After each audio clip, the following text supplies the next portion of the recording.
नमस्कार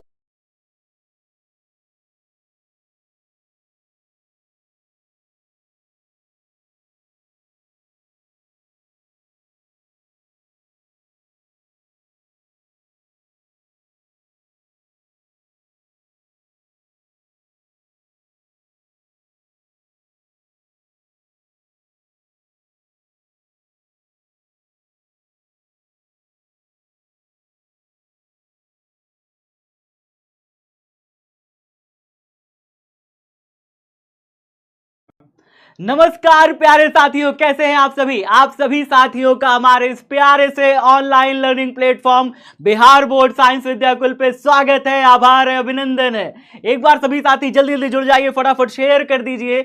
आप सभी लास्ट तक बने रहना है आप सभी को प्यारे बच्चों, क्योंकि आप सभी जुड़ चुके हैं क्वालिटी कंटेंट देने वाले एकमात्र प्लेटफॉर्म बिहार बोर्ड में सबसे ज्यादा मेहनती टीम के साथ, सबसे ज्यादा दिन रात एक करने वाली टीम के साथ, आपके अपने पसंदीदा platform Bihar board science Vidyakul के साथ। तो प्यारे बच्चों, एक बार सभी बच्चे शेयर कर दीजिए खूब दबा के, क्योंकि आज का सेशन होने वाला है महत्वपूर्ण। तो जल्दी जल्दी एक बार सभी साथी जुड़ जाइए फटाफट, फिर हम लोग स्टार्ट करते हैं आज के अपने सेशन को। प्यारे बच्चों, आज हम लोग करने वाले हैं गतिमान आवेश और चुंबकत्व, आपका जो चैप्टर नंबर 4 है। आप सभी जानते हैं आपका चैप्टर नंबर 4 गतिमान आवेश और चुंबकत्व है। बिहार बोर्ड में इससे लगभग ना करके भी इसमें लगभग 10 नंबर के क्वेश्चंस बन जाते हैं। तो प्यारे साथियों, एक इंपॉर्टेंट चैप्टर है। अगर मैं परीक्षा की दृष्टि से देखूं, बहुत सारी चीजें तो नहीं है, लेकिन जो भी चीजें हैं वो महत्वपूर्ण हैं। तो प्यारे बच्चों, आज मैं उनका लाया हूं 20 ऐसे क्वेश्चन जिसमें लघु उत्तरीय और दीर्घ उत्तरीय दोनों होंगे। 20 ऐसे क्वेश्चन लाया हूं जिनको पढ़ने के बाद आपको इस चैप्टर में दोबारा नहीं पढ़ना पड़ेगा। यानी चैप्टर के हर एक बिंदु को टच करता हुआ, हर एक बिंदु को कवर करता हुआ इन 20 क्वेश्चंस को पढ़ने के बाद आपको कुछ और पढ़ने की सब्जेक्टिव में जरूरत नहीं पड़ेगी। तो सब्जेक्टिव का जितना भी तैयारी है आज यहीं पे खत्म हो जाएगा। बस इतना तैयारी कर लो, टेंशन फ्री हो जाओगे चैप्टर 4 के सब्जेक्टिव से। तो प्यारे बच्चों, एक बार फटाफट जुड़ जाइए, शेयर कर दीजिए सभी साथियों को, और लास्ट तक बने रहना है। एक भी साथी जाएगा नहीं, क्योंकि एक भी क्वेश्चन मिस हुआ तो फिर नंबर कट जाएगा कहीं ना कहीं। तो प्यारे बच्चों, लास्ट तक बने रहना है सभी साथियों को। चलिए स्टार्ट करते हैं बिना किसी देरी के पहला क्वेश्चन, और पर्दा खोलते हैं। पर्दा खुलता है और पहला क्वेश्चन आप सभी के सामने आता है। जल्दी से एक बार सारे बच्चे शेयर कर दीजिए, और लास्ट तक जैसा मैंने कहा बने रहना है सारे साथियों को, और एक बार शेयर जरूर कर दीजिए, ठीक है। चलिए, तो मैं पहले क्वेश्चन की बात करने जा रहा हूं, चुंबकीय क्षेत्र व क्षेत्र की तीव्रता से आप क्या समझते हैं। मतलब पहले तो बताना है चुंबकीय क्षेत्र क्या है और फिर चुंबकीय क्षेत्र की तीव्रता क्या है।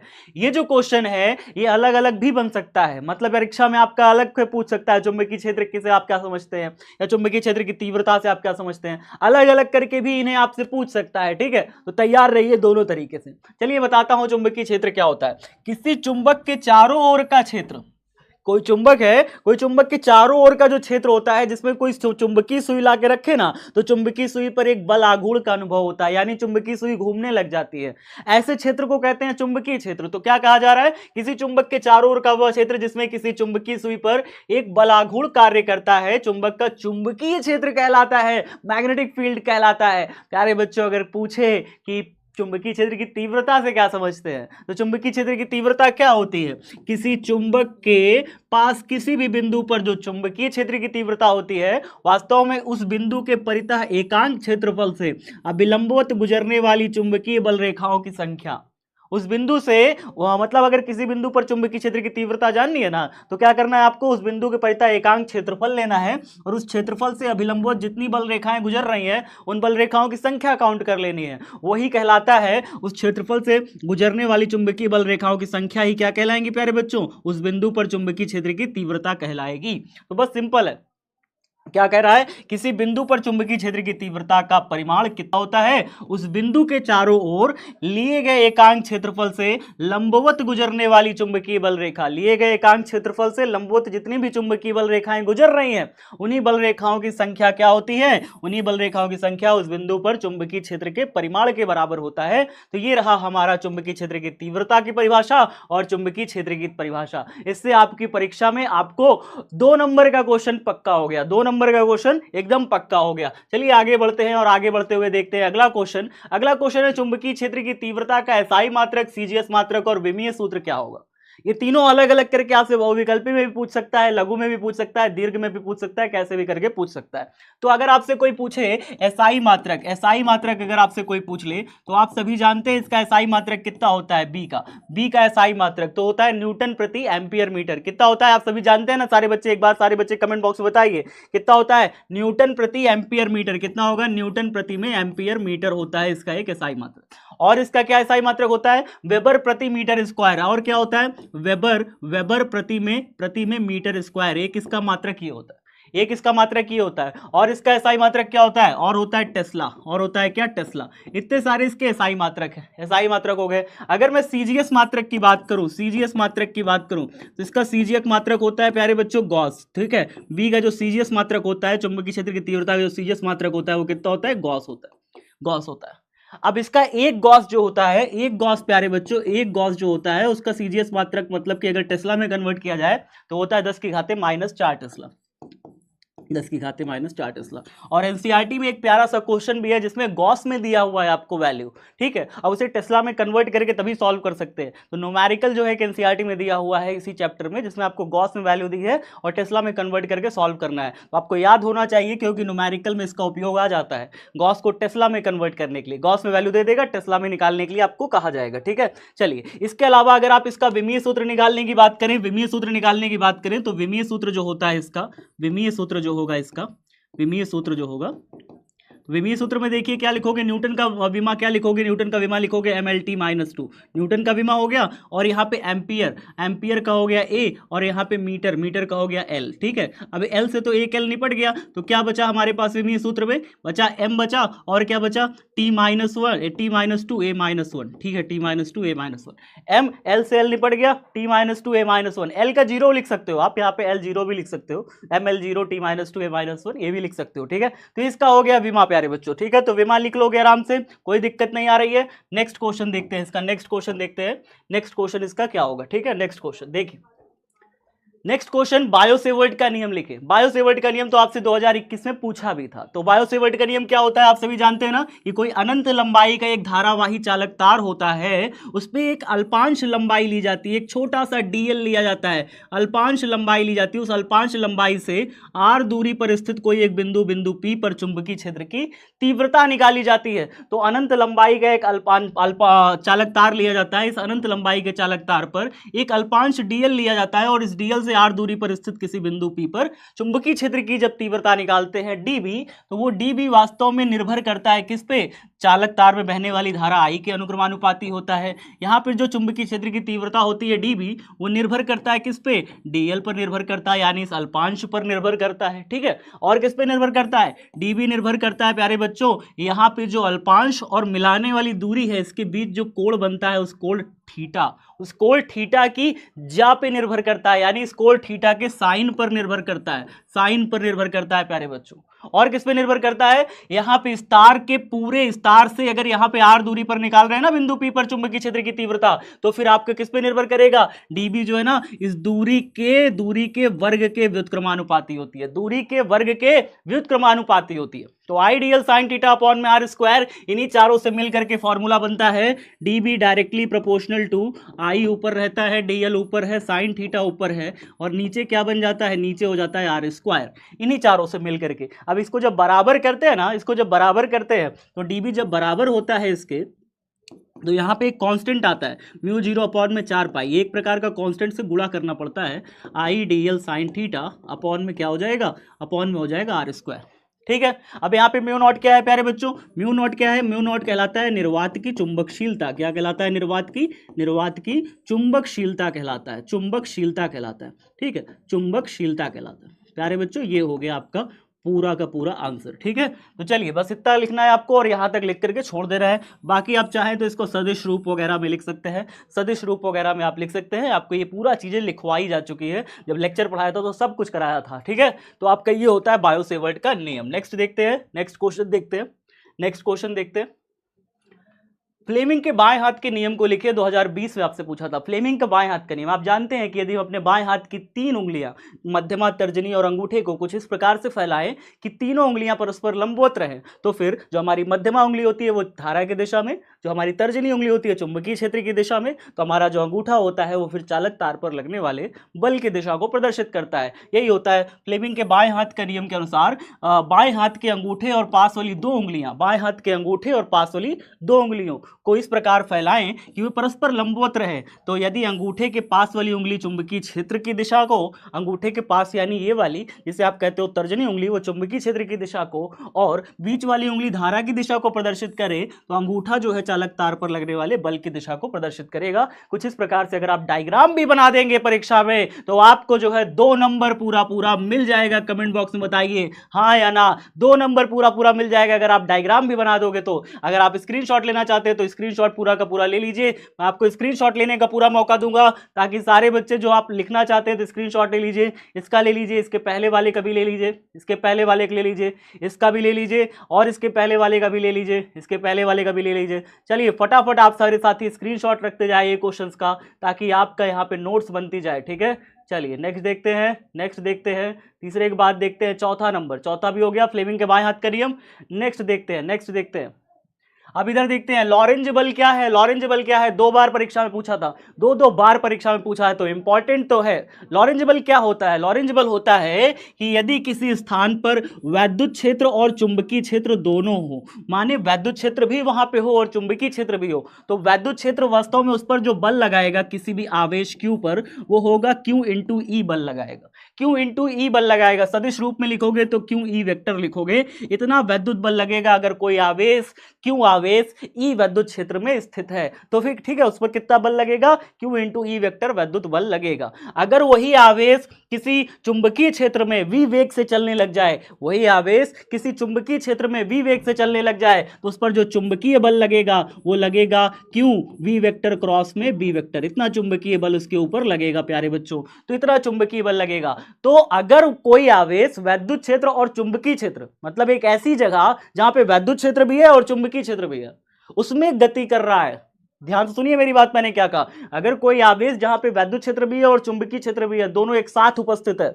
वहां पे कोई आवेश गति कर रहा है, तो उस पर वैद्युत बल भी लगेगा और चुंबकीय बल भी लगेगा। तो उस पर कुल मिला के जो इतना नेट बल लग रहा है उसी को कहते हैं लॉरेंज बल। लॉरेंज बल क्या होता है? कुल बल होता है, यानी वैद्युत बल और चुंबकीय बल का सदिश योग। वैद्युत बल और चुंबकीय बल दोनों को जोड़ देते हो तो निकल जाता है कुल बल आवेश पर लगने वाला।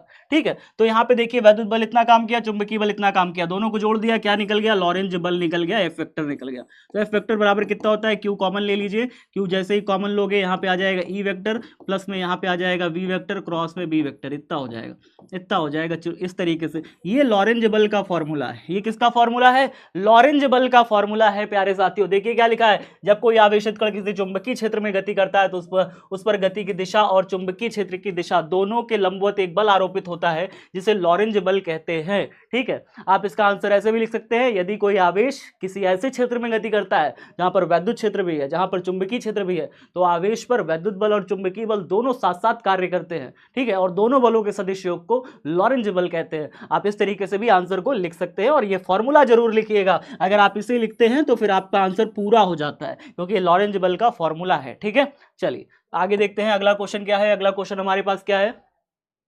शंट क्या है, इसके 2 उपयोग लिखिए। शंट आप जानते हैं क्या होता है? शंट वास्तव में गैल्वेनोमीटर के समांतर क्रम में लगाया जाने वाला एक निम्न प्रतिरोध होता है। अगर गैल्वेनोमीटर के साथ समांतर क्रम में एक निम्न प्रतिरोध लगा देते हैं ना, तो जब गैल्वेनोमीटर में बहुत ज्यादा मात्रा में धारा बहती है तो वो गैल्वेनोमीटर के अंदर से नहीं जाती, फिर उस शंट से होकर के चली जाती है, जिससे गैल्वेनोमीटर हमारा जलने से बच जाता है। ठीक है, तो यहां पे क्या बात होती है? परिपथ की मुख्य धारा से गैल्वेनोमीटर के समांतर क्रम में जिस निम्न प्रतिरोध को चालक से जोड़ा जाता है, निम्न प्रतिरोध को चालक से जोड़ा जाता है मुख्य धारा से गैल्वेनोमीटर के समांतर क्रम में। मतलब अगर गैल्वेनोमीटर देखिए ऐसे लगा हुआ है तो इसके समांतर क्रम में एक छोटा सा तार जोड़ दिया जाता है, एक छोटा सा तार जोड़ दिया जाता है इसके समांतर क्रम में, ऐसे करके समांतर क्रम में एक छोटा सा कम प्रतिरोध का तार जोड़ दिया जाता है। इसी को ही शंट कहते हैं। क्या कहते हैं? शंट कहते हैं। तो जब यहां से मुख्य परिपथ में ज्यादा मात्रा में धारा आती है ना, तो गैल्वेनोमीटर में सीधा ना जा करके, जब बहुत ज्यादा मात्रा में धारा आ जाएगी तो गैल्वेनोमीटर में सीधा ना जाके इसमें से ऐसे होकर के चली जाती है, तो इसलिए गैल्वेनोमीटर हमारा जलने से बच जाता है। ठीक है, तो आगे देखिए शंट के उपयोग क्या होते हैं। इसका उपयोग से सुग्राही विद्युत धारा मापी या गैल्वेनोमीटर को नुकसान से बचाया जाता है। क्योंकि विद्युत धारा मापी बहुत सेंसिटिव होता है, गैल्वेनोमीटर बहुत सेंसिटिव होता है। ठीक है, उसमें थोड़ी सी भी करंट जाती है तो उसकी सुई हिलने लगती है।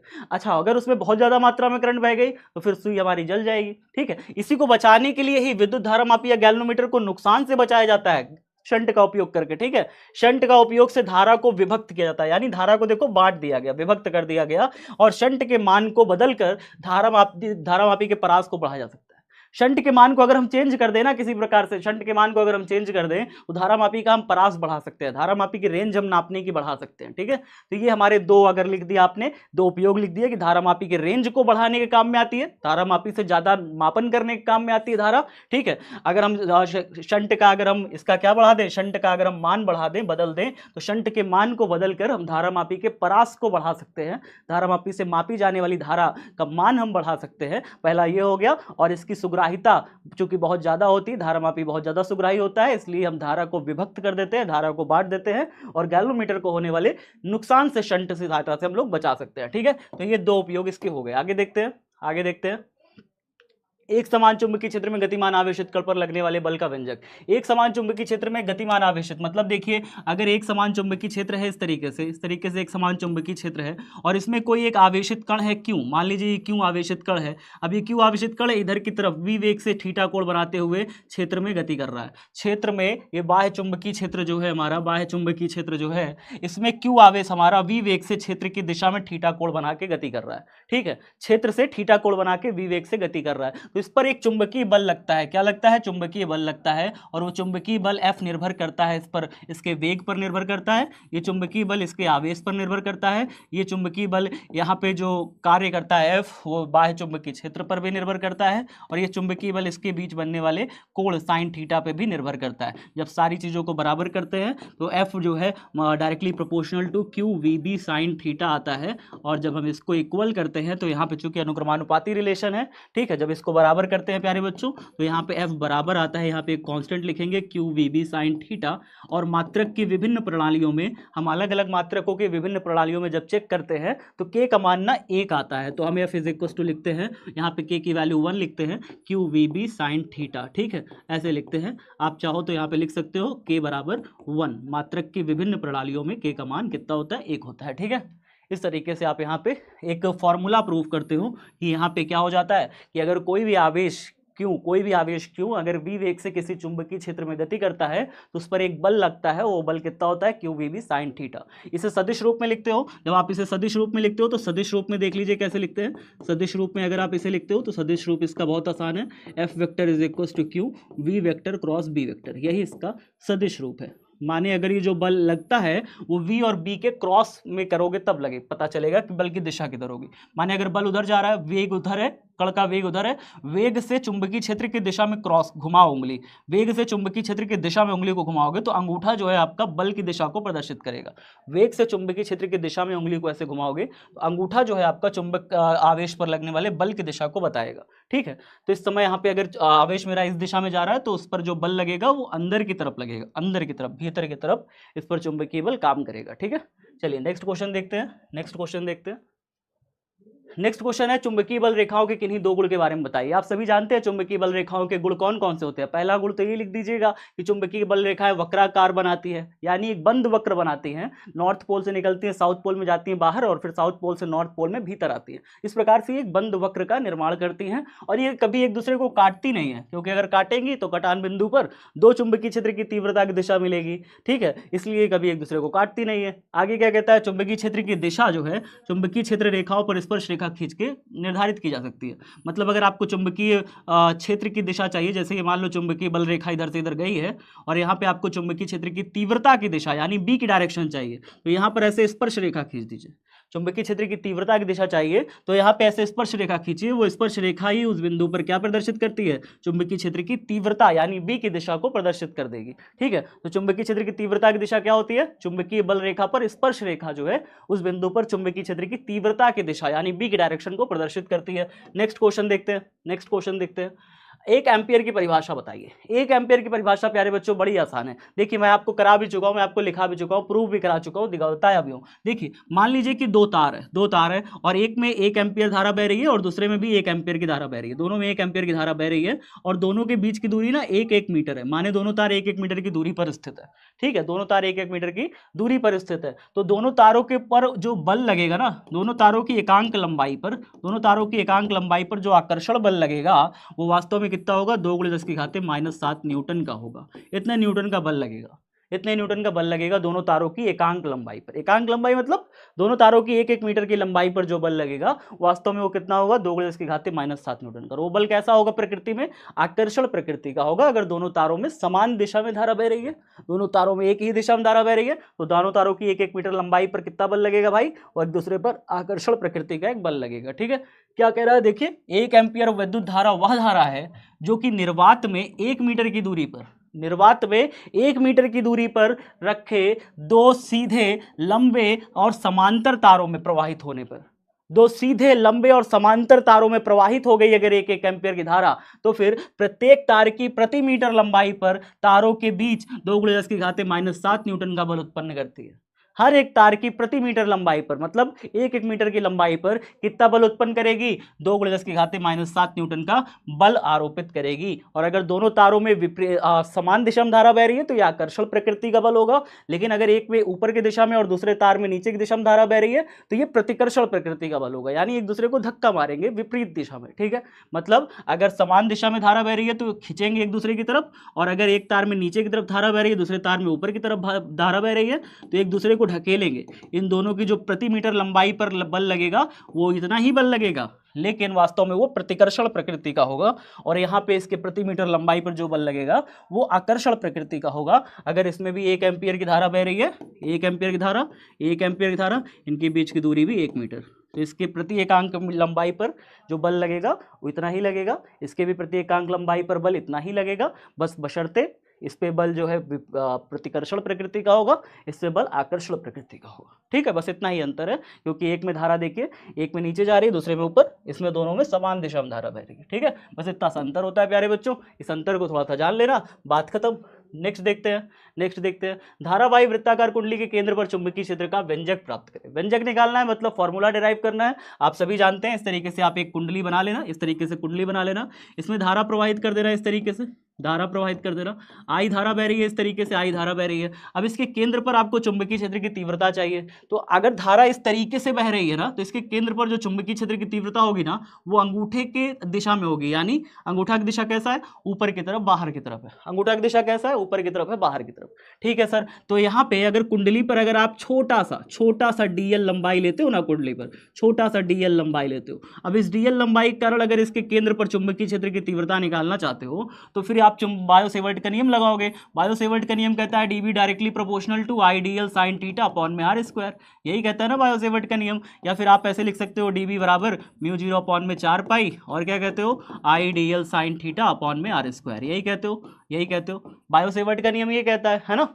तो भैया इस छोटे से डीएल तार के इस छोटे से लंबाई के कारण अगर आप सेंटर पर तीव्रता निकालते हो, चुंबकीय क्षेत्र की तीव्रता निकालते हो, तो उसकी दिशा पहले जान लीजिए, किधर होगी, तल के लंबवत बाहर की तरफ होगी चुंबकीय क्षेत्र की तीव्रता की दिशा। आप छोटी सी लंबाई के कारण निकाल रहे हो तीव्रता, तो थोड़ी सी आएगी, थोड़ी सी तीव्रता मिलेगी। ठीक है, अच्छा थोड़ी सी तीव्रता तो मिल गई, लेकिन आपको तो पूरे तार के कारण निकालनी है ना जी, पूरे तार के कारण। पहले ये तो बताइए कि यहाँ पर ये थीटा एंगल कितना बनेगा, जो यहाँ पे थीटा एंगल बनता है ना, वास्तव में वो डीएल और आर के बीच बनने वाला एंगल है, डीएल और आर के बीच। माने यहाँ पर जो आप अल्पांश ले रहे हैं, अल्पांश की दिशा इधर होगी, डीएल की डायरेक्शन इधर होगी, आर की डायरेक्शन इधर है, इनके बीच जो एंगल बन रहा है वो 90 डिग्री, वहां पे जो एंगल बन रहा है वो 90 डिग्री। अगर हमारा वृत्त समरूप है तो, अगर हमारा वृत्त क्या है, समरूप वृत्त है तो, ठीक है, तो यहाँ पे क्या होगा, हर पॉइंट पर कहीं पे भी आप डीएल लीजिएगा, उसका जो आर के साथ रेडियस के साथ एंगल बनेगा वो कैसा होगा, 90 डिग्री बनेगा। अगर एंगल 90 डिग्री बन रहा है तो साइन 90 करिएगा, साइन 90 का वैल्यू आप जानते हैं कितना हो जाएगा, साइन 90 का वैल्यू हो जाएगा 1, तो हमारा हो जाएगा म्यू 0 अपॉन में 4 पाई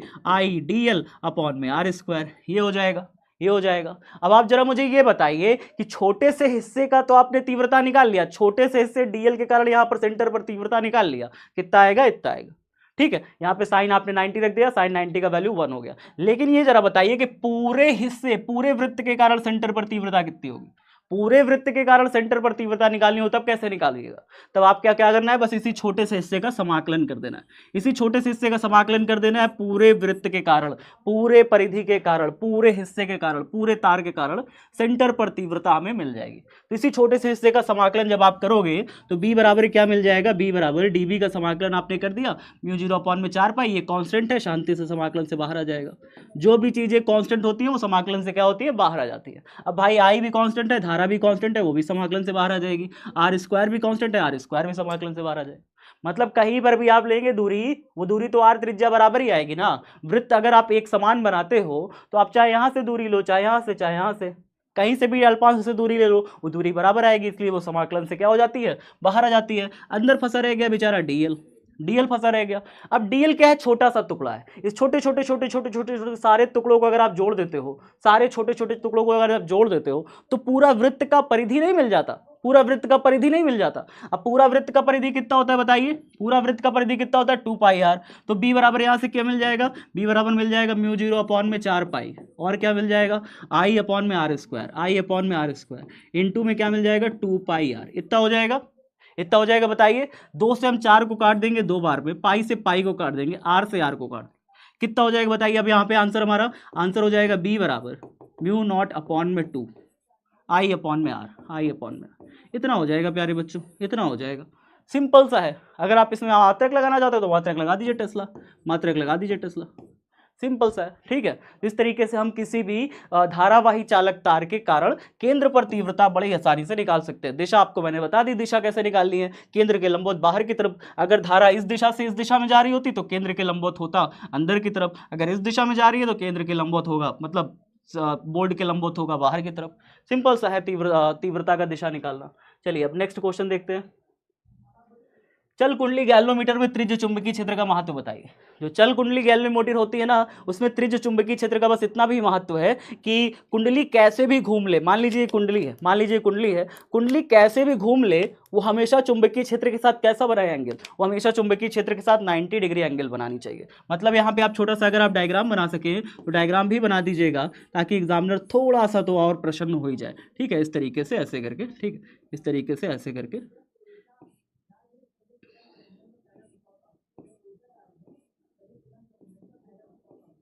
ऐसे करके डायग्राम बना दीजिएगा, ठीक है, ऐसे करके डायग्राम बना दीजिएगा, ऐसे करके त्रिज्य चुंबकीय क्षेत्र का डायग्राम बना दीजिएगा, कुंडली को ऐसे दिखा दीजिएगा, ठीक है। और यहाँ पे ऐसे करके, ऐसे यहाँ पे करके ऐसे मीटर दिखा दीजिएगा, इसकी कमानी दिखा दीजिएगा, और फिर यहाँ पे ऐसे करके पैमाना दिखा दीजिएगा, ऐसे ऐसे करके मीटर नंबरिंग कर दीजिएगा, ठीक है, इस तरीके। तो यहाँ पे जो चुंबकीय क्षेत्र होता है ना, यहाँ पे अवतलाकार चुंबक कटे होते हैं, और अवतलाकार कटे हुए चुंबक के बीच में जो हमारी कुंडली होती है वो कुछ इस प्रकार से रखी होती है कि चुंबकीय क्षेत्र में हर समय प्रत्येक स्थिति में कुंडली जो है हमारी है, प्रत्येक स्थिति में चुंबकीय क्षेत्र के साथ कितना एंगल बनाती है, 90 डिग्री बनाती है। और 90 डिग्री बनाती है तो हर स्थिति में वो क्या बनाती है, 90 डिग्री। चाहे कुंडली कैसी भी घूम जाए, चाहे कुंडली कैसी भी घूम जाए, वो हमारा चुंबकीय क्षेत्र के साथ हमेशा 90 डिग्री ही बनाएगी। इसलिए यहाँ पे टाउ बराबर जो नियाब साइन थीटा काम करता है ना, यानी धारा प्रवाहित होने पर जो यहाँ पर बल आघूर्ण लगता है कुंडली पर, वो बल आघूर्ण में साइन थीटा हमेशा 90 डिग्री बनता है। इसलिए यहाँ पर जो बल आघूर्ण काम करता है वो मैक्सिमम काम करता है, मैक्सिमम बल आघूर्ण लगता है NIAB, ठीक है, मैक्सिमम बल आघूर्ण लगता है। कुंडली पर मैक्सिमम बल आघूर्ण प्राप्त करने के लिए ही कुंडली पर हमेशा प्रत्येक स्थिति में मैक्सिमम बल आघूर्ण, अधिकतम बल आघूर्ण प्राप्त करने के लिए ही कुंडली को कैसा, मतलब कि चुंबकीय क्षेत्र को कैसा बनाया जाता है, त्रिज्य बनाया जाता है। तो चुंबकीय क्षेत्र को त्रिज्य बनाने के पीछे का कारण क्या है, त्रिज्य चुंबकीय क्षेत्र कुंडली की सतह के समांतर होता है। कुंडली की सतह के क्या होता है, समांतर होता है। धारा प्रवाह होने पर कुंडली की प्रत्येक स्थिति में कुंडली पर लगने वाला बल आघूर्ण का मान अधिकतम हो, इसलिए चल कुंडली धारामापी में त्रिज्य चुंबकीय क्षेत्र होता है, ठीक है, हर एक स्थिति में, ठीक है। यहाँ पे साइन थीटा साइन 90 डिग्री क्यों होता है, देखिए कुंडली का अगर आप तल खींचें, कुंडली का तल खींचें तो कुंडली का तल वास्तव में अगर आप इस तरीके से देखें ना, इस तरीके से, तो कुंडली का तल ऐसे होता है, ऐसे यहाँ पे लीजिए, ऐसे। हर एक स्थिति में जो कुंडली का तल होता है, कुंडली कैसे भी घूम जाए, चाहे ऐसे घूम जाएगी तब भी चुंबकीय क्षेत्र के लंबवत होगी, चाहे ऐसे घूम जाएगी तब भी चुंबकीय क्षेत्र के लंबवत होगी, ऐसे घूम जाएगी तब भी चुंबकीय क्षेत्र के लंबवत होगी। हर स्थिति में जो कुंडली का तल होता है वो चुंबकीय क्षेत्र के साथ कैसा होता है, लंबवत 90 डिग्री बनाता है, इसलिए यहाँ पे क्या हो जाएगा, इसलिए यहाँ पर अधिकतम बलागुण प्राप्त हो, इसलिए ऐसा चुंबकीय क्षेत्र कैसा बनाया जाता है, यहाँ पे त्रिज्य चुंबकीय क्षेत्र। और त्रिज्य चुंबकीय क्षेत्र बनाने के लिए हम लोग यहाँ पे अवतलाकार कटे हुए चुंबक का प्रयोग करते हैं। इस तरीके से यहाँ पे चुंबक कटा होता है, इस तरीके से चुंबक कटा होता है। ठीक है, चलिए नेक्स्ट क्वेश्चन देखते हैं। नेक्स्ट क्वेश्चन देखते हैं, आप इसका स्क्रीनशॉट ले सकते हो पूरे का। अगले देखिए, आगे देखिए, किस क्षेत्र से गुजरता हुआ एक इलेक्ट्रॉन विक्षेपित नहीं होता। किसी क्षेत्र से गुजरता हुआ एक इलेक्ट्रॉन क्या होता है, विक्षेपित नहीं होता है। क्या यह संभव हो सकता है कि वहां चुंबकीय क्षेत्र ही नहीं है? क्या यह संभव है कि वहां पर चुंबकीय क्षेत्र ही नहीं है? मतलब कह रहा है कि कोई ऐसा क्षेत्र है जहां पर एक इलेक्ट्रॉन घुस रहा है लेकिन वो विक्षेपित नहीं हो रहा, वो डिफ्लेक्ट नहीं हो रहा। क्या यह संभव है कि वहां पर चुंबकीय क्षेत्र नहीं है? तो ऐसा नहीं है प्यारे बच्चों। अगर किसी चुंबकीय क्षेत्र में कोई भी इलेक्ट्रॉन क्षेत्र के समांतर या क्षेत्र के प्रति समांतर गति करता है, किसी चुंबकीय क्षेत्र में कोई इलेक्ट्रॉन अगर क्षेत्र के समांतर या क्षेत्र के प्रति समांतर गति करता है तो उस पर कोई भी चुंबकीय बल काम नहीं करता। उस पर कोई भी चुंबकीय बल क्या होता है, काम नहीं करता। क्यों? क्योंकि अगर क्षेत्र के समांतर प्रवेश करेगा तो इसके वेग की डायरेक्शन जो होगी चुंबकीय क्षेत्र के साथ 0 डिग्री का एंगल बनाएगी। इसके वेग की दिशा चुंबकीय क्षेत्र के साथ कितने डिग्री का एंगल बनाएगी? अगर क्षेत्र के समांतर ये प्रवेश कर गया तो कितने डिग्री का एंगल बनाएगी? क्षेत्र के समांतर अगर चुंबकीय क्षेत्र में कोई इलेक्ट्रॉन प्रवेश कर गया तो इस पर कितने डिग्री का एंगल बनेगा? आप कहोगे सर 0 डिग्री का एंगल बन रहा है, क्योंकि क्षेत्र के समांतर ऐसे जा रहा है, 0 डिग्री का एंगल बन गया। क्षेत्र के अपोजिट आएगा तब भी 0 डिग्री का एंगल बनेगा, है ना, मतलब सॉरी 180 डिग्री का बनेगा। अगर यही क्षेत्र के अपोजिट जाने लगे तो फिर क्षेत्र के साथ इसका 180 डिग्री, क्षेत्र की दिशा में जाने लगे तो क्षेत्र इसका 0 डिग्री का। ठीक है, तो चाहे थीटा बराबर 0 डिग्री हो या फिर थीटा बराबर 180 डिग्री हो, दोनों ही कंडीशन में जो साइन का वैल्यू होता है, साइन का मान होता है वो कितना होता है, साइन थीटा का जो वैल्यू होगा वो कितना होगा, 0 ही होगा, 0 ही मिलेगा, साइन थीटा 0 ही मिलेगा। ठीक है, तो ऐसी कंडीशन में तो यहाँ पे जब Q V B sine theta लिखते हैं, जब क्या लिखते हैं, Q V B sine theta लिखते हैं, वी इंटू में Q V B sine theta जब हम लिखते हैं यहाँ पे बल का फॉर्मूला, बल का जो फॉर्मूला है जब आप ये लिखते हो Q V B sine theta, उसमें आप चाहे इस दिशा में आवेश को प्रवेश कराओ चाहे इस दिशा में आवेश को प्रवेश कराओ, उसके ऊपर जो बल लगेगा वो बल यहाँ पे साइन थीटा चाहे 0 हो चाहे साइन 180 हो, दोनों ही कंडीशन में साइन का मान 0 होता है, तो 0 से गुणा किया तो बल हमेशा क्या मिलेगा, 0 ही मिलेगा। यानी वो क्या होगा, बिना विक्षेपित हुए चुंबकीय क्षेत्र में गति करेगा, बिना डिफ्लेक्ट हुए चुंबकीय क्षेत्र में ऐसे सीधा गति करता चला जाएगा। तो वहां पे चुंबकीय क्षेत्र का शून्य होना आवश्यक नहीं है, चुंबकीय क्षेत्र का शून्य होना आवश्यक नहीं है। वो आवेश जो है अगर चुंबकीय क्षेत्र की दिशा में या क्षेत्र की उल्टी दिशा में गति करेगा ना, चाहे वो इलेक्ट्रॉन हो या प्रोटॉन हो, तो वो हमेशा उस पर कोई बल नहीं लगेगा, भले वहां पे क्षेत्र मौजूद हो या क्षेत्र मौजूद ना हो, फर्क नहीं पड़ता। ठीक है, क्षेत्र मौजूद नहीं होगा तब तो बल 0 ही होगा, अगर क्षेत्र ही मौजूद नहीं होगा, बी ही नहीं होगा, तब तो कोई बल लगेगा ही नहीं। लेकिन अगर बी मौजूद है तब भी वो आवेश अगर क्षेत्र के साथ 0 डिग्री या क्षेत्र के साथ 180 डिग्री पर जाता है तो भी उस पर बल क्या होगा, 0 ही मिलेगा। तो ये है हमारा चीज समझने का, इसमें ये था। ठीक है, आपसे पूछा भी था 2018 में ये क्वेश्चन। आगे देखते हैं अगला क्वेश्चन क्या है। उदग्र ऊपर की ओर चुंबकीय क्षेत्र बी पे एक धनावेशित कण का क्षैतिज पूर्व की ओर फेंकने पर लगने वाले बल की दिशा क्या होगी। उदग्र ऊपर की तरफ इस तरीके से चुंबकीय क्षेत्र ऐसे बना लीजिए, चुंबकीय क्षेत्र इस तरीके से ऐसे बना लीजिए।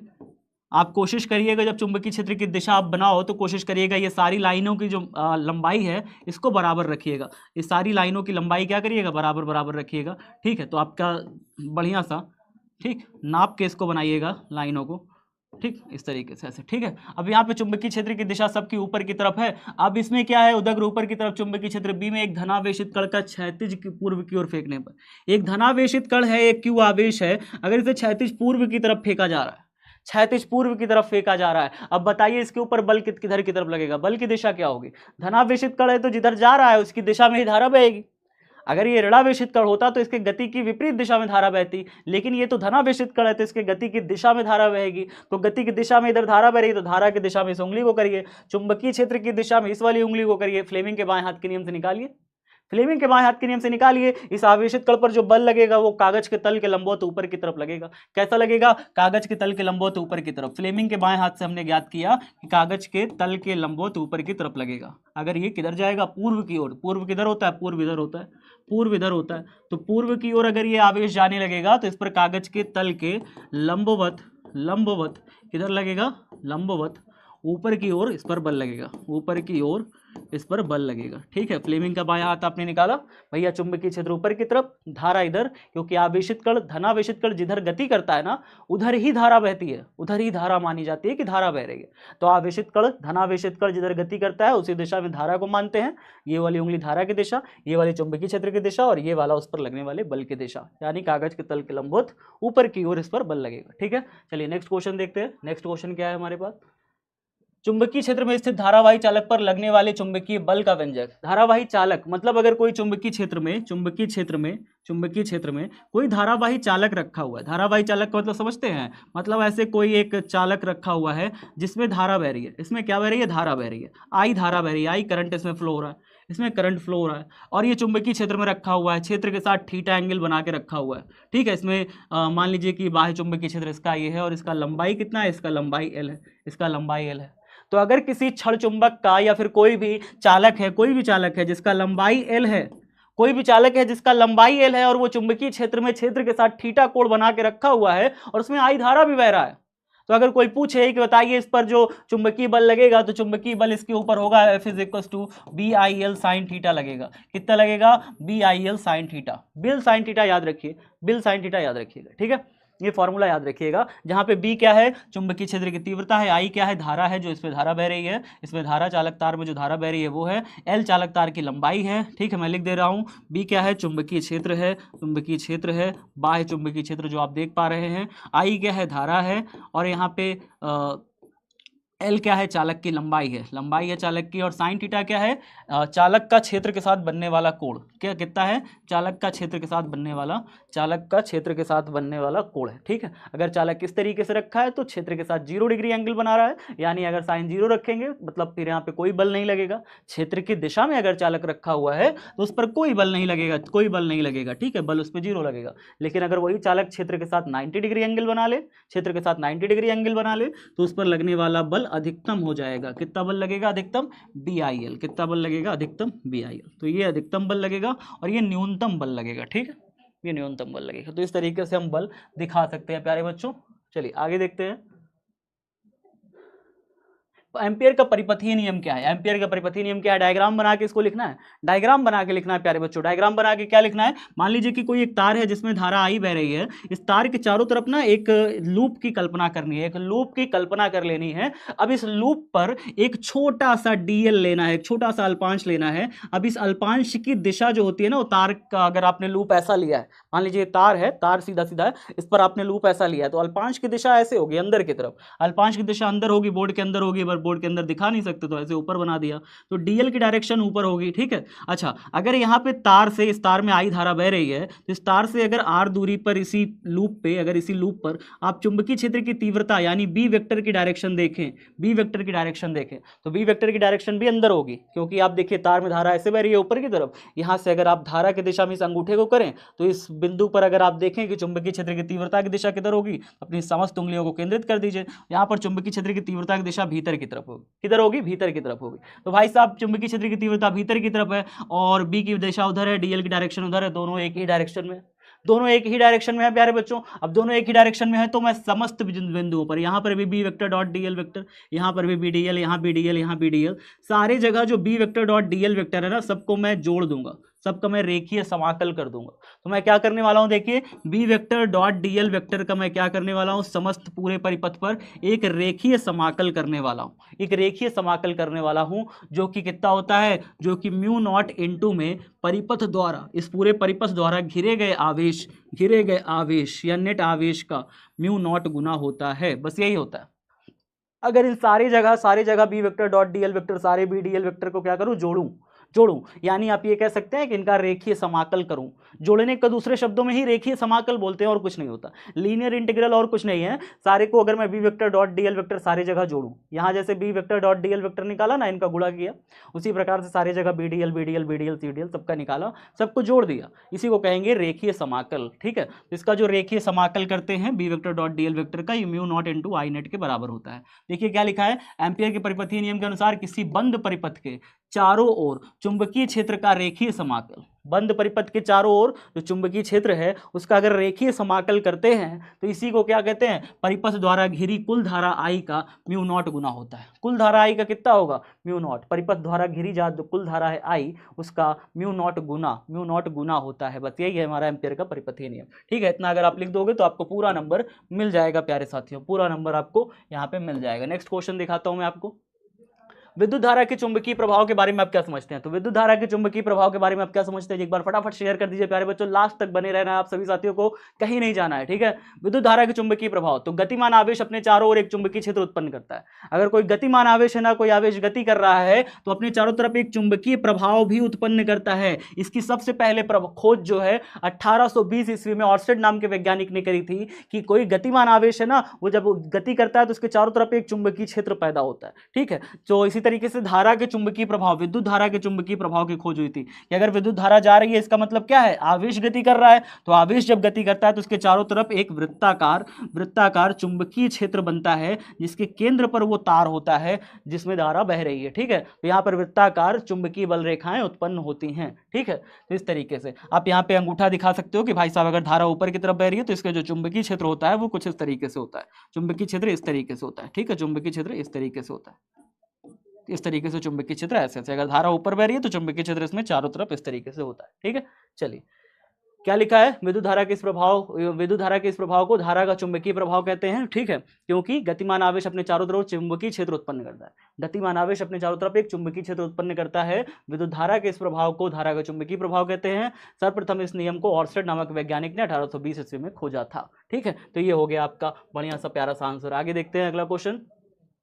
वृत्ताकार धारावाही कुंडली के अक्ष पर चुंबकीय क्षेत्र का व्यंजक क्या होगा? अगर कोई वृत्ताकार कुंडली है, इसकी त्रिज्या अगर मैं मान लूं कैपिटल R, इसके केंद्र से x दूरी पर स्थित किसी बिंदु पर, ये अक्ष हो गया ना इसका, अब इस अक्ष पर इसके केंद्र से x मीटर दूरी पर स्थित किसी बिंदु P पर जो चुंबकीय क्षेत्र की तीव्रता है इसको आपको निकालना है। तो फिर भाई क्या हो जाएगा, यहाँ पे एक DL अल्पांश ले लेंगे और यहाँ पे एक DL अल्पांश ले लेंगे और यहाँ से जो है इसकी दूरी, सेंटर की दूरी को मिला देंगे। ठीक है, सेंटर से दूरी मिला देंगे, यहाँ पर DL अल्पांश लेंगे, यहाँ से इस दूरी को मिला देंगे। यहाँ पर जब तीव्रता आप निकालिएगा तो फिर आपकी जो तीव्रता आती है DB वास्तव में कितनी आती है, म्यू नॉट अपॉन में 2, और क्या आती है NIR स्क्वायर अपॉन में कितना हो जाएगा, R square plus X square का होल पावर कितनी, 3/2। ये होता है प्यारे बच्चों किसी भी अगर आपको चुंबकीय क्षेत्र मतलब एक धारावाही कुंडली है जिसमें I धारा बह रही है, एक धारावाही कुंडली है जिसमें I धारा बह रही है। अब इस कुंडली से x दूरी पर इसके अक्ष पर स्थित किसी बिंदु पर, x दूरी पर इसके केंद्र से इसके x दूरी पर, मतलब समझ रहे हैं, एक कुंडली है ऐसे करके, इसके केंद्र से x दूरी पर स्थित अक्ष पर ही कोई बिंदु है, बिंदु P, वहां पर अगर आपको तीव्रता निकालने का कहा जाए, चुंबकीय क्षेत्र की तीव्रता, तो ये पूरी तीव्रता आप निकाल सकते हो। ये वास्तव में पूरी तीव्रता होती है। तो अगर ये एक ही कुंडली है आपके पास, फेरों की संख्या n फेरे हैं मान लो कुंडली में, इस कुंडली में n फेरे हैं, तो n यहाँ पे क्या होगा, अगर यहाँ पे फेरों की संख्या n है कुंडली के, तो यहाँ पे कैपिटल N क्या है, कुंडली के फेरों की संख्या है, कुंडली की फेरों की संख्या है। ठीक है, ये n है। म्यू 0 आप जानते हो निर्वात की विद्युतशीलता होती है। R क्या है, इस कुंडली की त्रिज्या है। X क्या है, केंद्र से इसकी दूरी है बिंदु P की, जहां पर हमें तीव्रता ज्ञात करनी है चुंबकीय क्षेत्र की। ठीक है, ये फॉर्मूला आता है। नेक्स्ट क्वेश्चन देखते हैं। किसी लंबी प्रणालिका और टोरॉइड के भीतर चुंबकीय क्षेत्र की तीव्रता का व्यंजक। तो टोरॉइड आप जानते हैं, टोरॉइड इस तरीके का एक मतलब प्रणालिका को ही आप जब गोल गोल घुमा देते हैं इस तरीके से, तो टोरॉइड का निर्माण होता है। इस तरीके से टोरॉइड का निर्माण होता है। ठीक है, टोरॉइड का इस तरीके से निर्माण होता है। और टोरॉइड के अगर आप सेंटर पर जानना चाहते हैं, मतलब भीतर जानना चाहते हैं कि चुंबकीय क्षेत्र की तीव्रता कितनी होती है, टोरॉइड के भीतर चुंबकीय क्षेत्र की तीव्रता, तो वो म्यू नॉट NI ही होती है, जितनी हमारी परिनालिका के कारण चुंबकीय क्षेत्र की तीव्रता होती है म्यू नॉट NI, उतना ही टोरॉइड के कारण भी चुंबकीय क्षेत्र की तीव्रता म्यू नॉट NI ही होती है। दोनों के कारण अगर जहाँ पे n क्या है, एकांक लंबाई में फेरों की संख्या है, एकांक लंबाई में फेरों की संख्या है, एकांक लंबाई में फेरों की संख्या क्या कहलाती है प्यारे बच्चों, म्यू n स्मॉल n कहलाती है। तो एकांक लंबाई में फेरों की संख्या स्मॉल n, I क्या है, टोरॉइड में बहने वाली धारा है। या फिर अगर आप इस तरीके से प्रणालिका बनाते हैं, प्यारे साथियों, तो प्रणालिका में भी इसके प्रत्येक फेरे में बहने वाली धारा I है, स्मॉल n क्या है, एकांक लंबाई में फेरों की संख्या। म्यू नॉट निर्वात की विद्युतशीलता होती है, इसका मान आप जानते हैं, म्यू नॉट का वैल्यू फिक्स होता है, कितना होता है, 4 पाई × 10⁻⁷ होता है प्यारे बच्चों, इसका मान फिक्स है। चलिए नेक्स्ट क्वेश्चन देख लेते हैं। साइक्लोट्रॉन की दो परिसीमाएं लिखिए। साइक्लोट्रॉन एक ऐसा यंत्र है जिसकी सहायता से हम लोग जितने भी पॉजिटिव चार्ज वाले होते हैं ना कण, जैसे कि प्रोटॉन होते हैं, न्यूट्रॉन होते हैं, या फिर कोई धनावेशित कण होता है, आयंस होते हैं, धनायन होते हैं, इन सबको गति कराते हैं, इनकी गतिज ऊर्जा प्रदान करते हैं। ठीक है, तो साइक्लोट्रॉन द्वारा अनावेशित कण, इसकी जो सीमा होती है ना कि भैया क्या नहीं कर सकता साइक्लोट्रॉन, सीमा क्या होता है जबकि आप नहीं कर सकते, तो साइक्लोट्रॉन की परिसीमा यही है कि अनावेशित कण जैसे न्यूट्रॉन को त्वरित नहीं किया जा सकता, इसमें न्यूट्रॉन को डाल के घुमाया नहीं जा सकता, न्यूट्रॉन को गतिज ऊर्जा नहीं दी जा सकती। ठीक है, इसकी पहली परिसीमा। साइक्लोट्रॉन की दूसरी परिसीमा कि इसमें इलेक्ट्रॉन को भी त्वरित नहीं किया जा सकता, इलेक्ट्रॉन को भी नहीं त्वरित किया जा सकता, सिर्फ और सिर्फ धनावेशित कणों को त्वरित किया जाता है। साइक्लोट्रॉन की सहायता से सिर्फ धनावेशित कणों को त्वरित किया जाता है। अगर आप नहीं जानते साइक्लोट्रॉन क्या है प्यारे बच्चों, तो बहुत सारी चीजें मिस कर जाएंगे, क्योंकि ये सारी चीजें जो है आपको ऐप पर पढ़ाई जा चुकी हैं। विद्याकुल ऐप नीचे दिया होगा, इंस्टॉल कर लीजिएगा, लिंक में दिया होगा विद्याकुल ऐप, जाकर इंस्टॉल कर लीजिएगा प्यारे साथियों। बहुत सी चीजें वहां पे आपको मिल जाएंगी, फ्री क्लासेस है, टेस्ट सीरीज है, आप कुछ ना कुछ तो वहाँ से जरूर ले करके सीख करके ही जाओगे, और आपके बहुत सारे काम की चीज़ें हैं वहाँ पे। टीचर्स की एक टीम दिन रात आपके लिए काम करती रहती है, लगी रहती है। तो अगर आपने अभी तक नहीं इंस्टॉल किया विद्याकुल ऐप, तो दिए गए नीचे लिंक पर, वीडियो पर, आप डिस्क्रिप्शन बॉक्स में दिए गए लिंक पर अभी जाकर इंस्टॉल करिए। चलिए देखते हैं अगला क्वेश्चन। अगला क्वेश्चन और लास्ट क्वेश्चन है आज का, 20वां नंबर क्वेश्चन। अनावेशित कण चुंबकीय क्षेत्र के लंबवत प्रवेश करता है तो उस कण के वृत्ताकार पथ की त्रिज्या क्या होगी। मतलब अगर कोई चुंबकीय क्षेत्र है, इस तरीके से हम मान लेते हैं चुंबकीय क्षेत्र, मतलब ये चुंबकीय क्षेत्र कैसा है, ये चुंबकीय क्षेत्र जो है तल के लंबवत है, बिल्कुल बोर्ड के अंदर जा रहा है, बोर्ड के अंदर जा रहा है। अब इसमें कोई आवेशित कण अगर कोई भी क्यू आवेश का कण है, क्यू आवेश का कण है, और इसमें कहाँ जा रहा है, मान लो कि क्षेत्र की दिशा में ऐसे जा रहा है, क्यू आवेश का कण वी वेग से क्षेत्र की दिशा में जाता है, तो इस पर लगता है फ्लेमिंग के बाएं हाथ के नियम के अनुसार इस पर बल लगता है, और उस बल के कारण ये ऐसे ऐसे ऐसे गोल गोल नाचने लगता है, गोल गोल नाचने लगता है। इस पर एक बल लगता है फ्लेमिंग के बाएं हाथ के नियम के अनुसार, चुंबकीय बल लगता है, और उस चुंबकीय बल के कारण जैसे ही ये बेचारा क्यू आवेश वी वेग से क्षेत्र के लंबवत प्रवेश करता है, तो ये गोल गोल गोल गोल क्षेत्र में नाचने लगता है। तो ये जो वृत्ताकार पथ पे नाच रहा है, इस वृत्ताकार पथ की जब त्रिज्या निकालने की कोशिश करी जाती है, तो सबसे पहले देखते हैं इस पर बल कितना लग रहा है। तो इस पर जो बल लग रहा है F, वो वास्तव में लगता है Q V B sine theta से निकल के आता है। वेग का दिशा हमेशा कहीं पर भी निकालिएगा, चाहे यहाँ पे निकालिएगा, वेग का दिशा इधर आएगा, और चुंबकीय क्षेत्र की दिशा बोर्ड के अंदर है, तो हमेशा वेग और चुंबकीय क्षेत्र के बीच में जो एंगल बनेगा वो हमेशा 90 डिग्री बनता है। तो अगर कण यहाँ पे भी रहेगा ना, तो इसका वेग का डायरेक्शन इधर होगा और चुंबकीय क्षेत्र अंदर की तरफ है, तो हमेशा 90 डिग्री। कण यहाँ पे भी है तो वेग का दिशा इधर, चुंबकीय क्षेत्र अंदर की तरफ, यहाँ पे भी है तो वेग का दिशा इधर, चुंबकीय क्षेत्र अंदर की तरफ। हर एक स्थिति में वेग का दिशा और चुंबकीय क्षेत्र के बीच में 90 डिग्री एंगल बनेगा। तो यहाँ पे क्यू वी बी जो साइन थीटा लिखोगे तो साइन 90 डिग्री लिखोगे, साइन 90 का वैल्यू आप जानते हो 1 होता है, तो यहाँ पे निकल के आएगा क्यू वी बी साइन 90 हो गया 1। ठीक है, इतना चुंबकीय बल लगता है। आप सभी को मैं बता दूं, ये जो चुंबकीय बल है इस कण को अभिकेंद्र बल प्रदान करता है, जिसके कारण ये आवेश घूम पाता है। अगर अभिकेंद्र बल इसे ना मिले तो क्या ये आवेशित कण किसी भी वृत्ताकार पथ पे गति कर पाएगा? नहीं गति कर पाएगा। तो ये जो चुंबकीय बल है इसको अभिकेंद्र बल प्रदान करता है, जिसके कारण ये घूम पाता है। तो अगर अभिकेंद्र बल का फॉर्मूला देखूं, ये तो चुंबकीय बल हो गया ना जी, ये चुंबकीय बल हो गया। अब अगर यही चुंबकीय बल अभिकेंद्र बल प्रदान करेगा कण को, तो अभिकेंद्र बल अगर आप फॉर्मूला जानते हैं, अभिकेंद्र बल का फॉर्मूला होता है F बराबर mv²/r। ये फॉर्मूला होता है, ये फॉर्मूला होता है।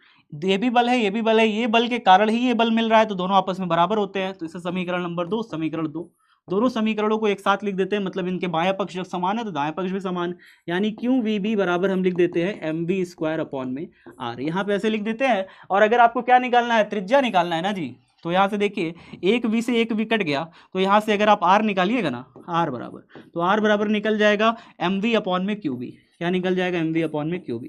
ये निकल आता है प्यारे बच्चों, और इसका आंसर किस में निकलेगा? मीटर में निकलेगा, मीटर में निकलेगा। ठीक है, तो आप यहाँ पे लिख सकते हो, मीटर में लिख सकते हो। ठीक है, इतना मीटर, त्रिज्या हमेशा मीटर में आएगी। तो प्यारे बच्चों, इस तरीके से हम किसी भी वृत्ताकार पथ पर कोई अगर इलेक्ट्रॉन या कोई भी आवेशित कण घूम रहा है तो उसकी त्रिज्या की गणना कर सकते हैं इस तरीके से। ठीक है, इसका वेग भी निकाला जा सकता है यहाँ से, और यही समय पता चलता है कि आर जो है ना, जो इस पर पथ की त्रिज्या है वो वेग पर निर्भर करती है प्यारे बच्चों। जितना ज्यादा इसका वेग होगा उतना ज्यादा ही ये बड़े वृत्त में चक्कर लगाएगा हमारा आवेशित कण, ये हमें यहाँ से पता चलता है। ठीक है, बाकी सारी चीजें तो कांस्टेंट है ना। तो प्यारे बच्चों, यहाँ रहा आपका 20 क्वेश्चन का पूरा जो सेट था। इस चैप्टर में जो 20 इंपॉर्टेंट क्वेश्चन थे वो सारे कवर हो चुके हैं। प्यारे बच्चों, इसी प्रकार से आपकी क्लासेस चलती रहेंगी। चैनल को अभी आपने सब्सक्राइब नहीं कर लिया तो सब्सक्राइब कर लीजिएगा और इसी प्रकार से जुड़े रहिए। प्यारे बच्चों, लास्ट तक बने रहने के लिए शुक्रिया। चैनल को खूब शेयर कर दीजिए, वीडियो खूब शेयर कर दीजिए। आपके लिए दिन रात मेहनत आपका भाई हमेशा करता रहेगा, आपसे ये वादा रहा। और एक वादा और, जल्दी से जल्दी इसके 70 ऑब्जेक्टिव क्वेश्चंस मैं लेकर के आऊँगा आप सभी के लिए। 70 ऑब्जेक्टिव क्वेश्चंस इस चैप्टर के लेकर के आऊँगा और एक एक ऑब्जेक्टिव भी आपका खत्म कर दूंगा। प्यारे साथियों, मिलते हैं आप सभी से अगली कक्षा में। तक सब बच्चे अपना ख्याल रखिएगा। वीडियोस को खूब शेयर कर दीजिए, लाइक करना मत भूलिएगा, बिल्कुल नहीं, लाइक सारे साथी करें। पसंद आ गया हो तो लाइक करें। और इस पूरा का पूरा जो अभी आपने देखा, इस पूरा चीज़ जो है आपको टेलीग्राम चैनल पे प्रोवाइड कर दिया गया है, ये पूरा PDF। तो एक बार टेलीग्राम चैनल पे जुड़ जाइएगा। जय हिंद, जय Bharat, bye bye, take care.